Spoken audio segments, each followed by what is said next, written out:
আসসালামু আলাইকুম রহমতুল্লাহ। বন্ধুরা দেখতে পাচ্ছেন এটি হচ্ছে একটি ফ্রিজ। তো এই ফ্রিজের কিন্তু হাত সার্জারি হচ্ছে।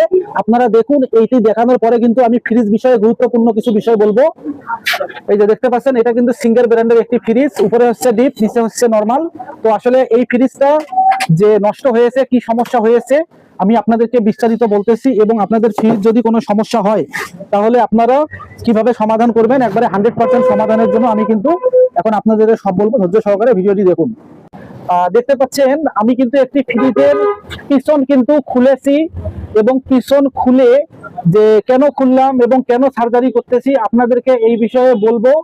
এবং আমাকে অনেকে প্রশ্ন করেন যে ভাই, আমার ফ্রিজের পজিশন কত রাখবো, এবং ঠান্ডা বেশি হচ্ছে শীতকালে, ডিপে বেশি ঠান্ডা হচ্ছে এবং নর্মালে বেশি ঠান্ডা হচ্ছে, এবং আমার ফ্রিজটি চলতেছে কিন্তু ঠান্ডা হচ্ছে না এবং সাইডেও কোনো গরম হচ্ছে না, এর সমাধান কি?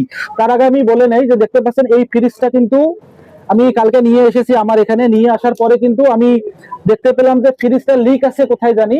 তো লিক নির্ণয় করার জন্য কিন্তু আমি দেখতে পাচ্ছেন এখানে এই যে ডিসচার্জ এবং সাকশন যে লাইন রয়েছে, আমি দুইটা লাইন কিন্তু আলাদা আলাদা করে কেটেছি। কাটার পরে কিন্তু যে কম্প্রেসারের যে ডিসচার্জ লাইন রয়েছে, ডিসচার্জ লাইন দিয়ে কিন্তু আমি হাওয়া বাইর করে কিন্তু এই দেখুন যে আপনার যে কন্ডেন্সার আছে, কন্ডেন্সারে 400 প্রেসার দিয়েছি, কন্ডেন্সারটা ওকে আছে।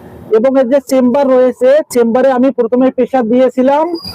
তো প্রেসার দেওয়ার পরে কিন্তু আমি একটা লিক পেয়েছি, জায়গাটা উঁচু হয়ে রয়েছে, এই জায়গাটায় কিন্তু লিক ছিল।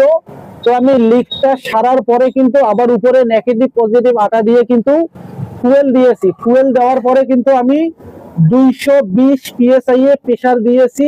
এখন এই যে লিক, এখন এই লিক কিন্তু আমরা এখন সারা কমপ্লিট করার পরে এখন কিন্তু নতুন করে ফোমিং করব, এর কন্ডেন্সারটা লাগাবো, শীট লাগাবো, তারপরে মেকানিক্যাল সিস্টেম চালু করে বায়ু শূন্য করে তারপরে গ্যাস করে কিন্তু ফ্রিজটা ওকে করব। হ্যাঁ, এখন বিষয়টা হচ্ছে অনেকে বলেন যে আমার ফ্রিজে শীতকালে যে ডিপে ঠান্ডা তো অতিরিক্ত হয় সেই সাথে কিন্তু নরমালে অনেক বরফ জমে। হ্যাঁ, এটা বরফ জমার কারণ হচ্ছে যে অনেকের আছে আপনার থার্মোস্ট্যাট পজিশন 3-এ 4-এ 5-এ থাকে, কিন্তু আপনার থার্মোস্ট্যাট পজিশন 1-এ অথবা হাতে দিয়ে রাখবেন, আশা করি সমস্যাটা সমাধান হবে।